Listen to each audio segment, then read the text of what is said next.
मुझसे कहीं डिवोटीज़ पूछते हैं या कहीं बाहर के लोग भी पूछते हैं कि भगवान को समझने के लिए क्या संस्कृत जानना ज़रूरी है। अब एक क्वेश्चन है, कई लोग इतिहास में ऐसा कहते हुए आए हैं कि हाँ ज़रूरी है।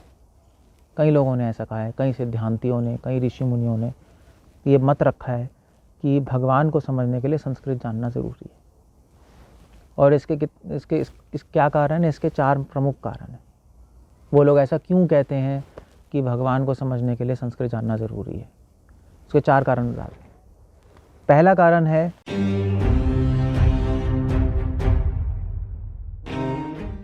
कि वो लोग ऐसा कहते हैं कि संस्कृत जानना इसलिए ज़रूरी है क्योंकि सारे वेद, पुराण, इतिहास, महाभारत, रामायण सब संस्कृत में लिखी है, तो संस्कृत जानना तो ज़रूरी होगा। दूसरा कारण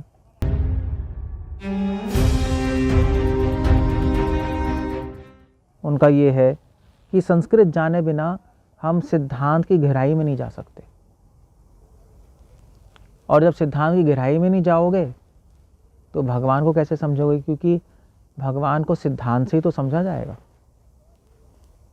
ये दूसरा कारण है। तीसरा कारण वो कहते हैं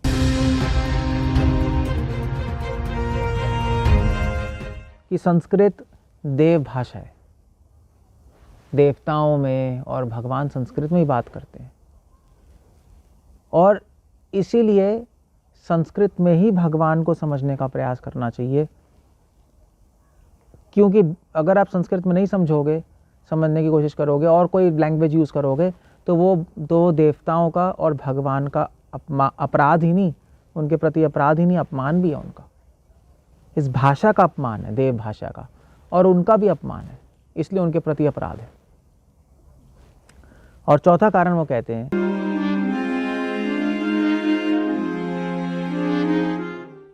कि कुछ लोग ऐसा कहते हैं कि हाँ भगवान को समझ सकते हो संस्कृत जाने बिना, मगर सीमित रूप में समझ सकते हो, पूरी तरह नहीं समझ पाओगे, पूरी तरह तो संस्कृत आना पड़ेगा। तो ये 4 प्रमुख कारण हैं जो कि लोग देते हैं कि संस्कृत तो अभी सीखनी पड़ेगी भगवान को समझने के लिए। मगर इन चारों में प्रॉब्लम्स हैं। प्रॉब्लम ये है, पहला लोग कहते हैं कि भी सबकी सारे वेद, पुराण, इतिहास सब संस्कृत में लिखे हैं, इसलिए संस्कृत जानना ज़रूरी है। इसमें प्रॉब्लम है। इसमें प्रॉब्लम ये है कि कई आचार्यों ने, वैष्णव आचार्यों ने, रामानुजाचार्य, मध्वाचार्य, और फिर उसके बाद ऑफ कोर्स इन्होंने तो संस्कृत में ही लिखा, संस्कृत में ही किया। मगर जैसे वल्लभ संप्रदाय में पुरुषोत्तम आचार्य, हरिवंश राय जी, या गौड़िया संप्रदाय में श्रीला प्रभुपाद ने इंग्लिश में, और भक्तिवेदांत सरस्वती ठाकुर ने बंगाली में, या इनफैक्ट वल्लभ संप्रदाय में राजस्थानी में, या तुकाराम जी ने मराठी में, सबने शास्त्रों पे, संस्कृत शास्त्रों पे व्याख्याएं और टीकाएं, अनुवाद और तात्पर्य लिखे हुए। और श्रीला प्रभुपाद की कृपा से तो अब इंग्लिश में भी है, इटालियन में भी है, फ्रेंच में भी है, जर्मन भी है, अनुवाद और तात्पर्य, टीकाएं सब हैं। तो उन्होंने ऐसा क्यों किया? अगर संस्कृत में ही भगवान को समझ सकते थे तो उन्होंने ऐसे इतनी मेहनत करके क्यों इनको ट्रांसलेट कर दिया, क्यों और लैंग्वेजेस में कर दिया? इनफैक्ट भाषा कोई भी हो, मगर सब्जेक्ट मैटर भगवान होना चाहिए, तो भगवान को आप समझ सकते हो। अच्छा, इसका एक सीधा साधा उदाहरण है। मान लीजिए आप लोग एक साइंस की किताब खरीद के लाए, ठीक है, साइंस की किताब मार्केट से खरीद के ले आया। अब साइंस की किताब आप पढ़ना शुरू किया। साइंस की किताब किस में लिखी है? अंग्रेजी में।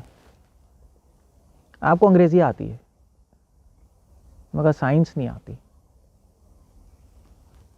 तो क्या मात्र अंग्रेजी सीखकर आप क्या साइंस समझ सकते हैं? साइंस की किताब इंग्लिश में लिखी है मगर इंग्लिश सीख के साइंस नहीं समझ सकते। अगर वो साइंस की किताब जर्मन में लिखी है, जर्मन सीख के साइंस नहीं समझ सकते। वो साइंस की किताब संस्कृत में भी लिख दो, संस्कृत पढ़ के साइंस नहीं समझ पाओगे। साइंस समझने के लिए तो साइंस समझने की इच्छा होनी चाहिए और साइंस जानने वाला कोई व्यक्ति होना चाहिए, फिर चाहे वो इंग्लिश में हो, चाहे जर्मन में हो, चाहे स्पेनिश में हो, चाहे संस्कृत में हो, है नहीं। तो इसी प्रकार पुराण और ये चाहे संस्कृत में हो, चाहे इंग्लिश में हो, चाहे जर्मन में हो, फ्रेंच में हो, अगर आपके पास कोई व्यक्ति है जो पुराण जानता है, समझता है, पुराण और वेद समझते हैं, कॉन्सेप्ट समझते हैं उसका, और आपको समझा सकते हैं, और आप में इच्छा समझने की, तो आपको समझ आ जाएगा कॉन्सेप्ट, भगवान समझ आ जाएंगे, चाहे कोई भी भाषा हो। दूसरा कारण, तो दूसरा कारण वो लोग बोलते हैं कि संस्कृत जाने बिना सिद्धांत नहीं समझ सकते, सिद्धांत जाने बिना भगवान को नहीं समझ सकते। मगर ये बिल्कुल गलत है। प्रॉब्लम इसमें यह है कि संस्कृत जानकर भी कई कई विद्वान लोग भगवान को नहीं समझ पाए, संस्कृत जानकर भी सिद्धांत को समझ नहीं पाए, बल्कि यही नहीं, संस्कृत जब के पंडित होकर भी उल्टा सिद्धांत कर दिया, वही किताब पढ़ के उल्टा सिद्धांत निकाल लिया वहां से। जैसे उदाहरण के लिए जैमिनी ऋषि, महान ऋषि, संस्कृत के पंडित ऋषि हैं भाई, कई हजारों साल पहले उन्होंने वेद पढ़े, उन्होंने शास्त्र पढ़े, उन्होंने सारा निरुक्त, निघंटु, शिक्षा, कल्प, व्याकरण, ज्योतिष, छंद, न्याय सब कुछ पढ़ा, और निकाला क्या, क्या सिद्धांत निकाला वहां से? कर्मकांड, कर्मकांड केवल विषय भांड, बिल्कुल गलत सिद्धांत। या फॉर एग्जाम्पल शंकराचार्य जी से ज़्यादा तो संस्कृत जानने वाला या वेद जानने वाला कोई है ही नहीं, मगर उन्होंने सिद्धांत क्या निकाला वहाँ से? मायावाद, मायावाद अशत शास्त्रम। हमारे वैष्णवाचार्य कह रहे मायावाद भाषा सुन ले होए सर्वनाश, गलत सिद्धांत निकाल लिया।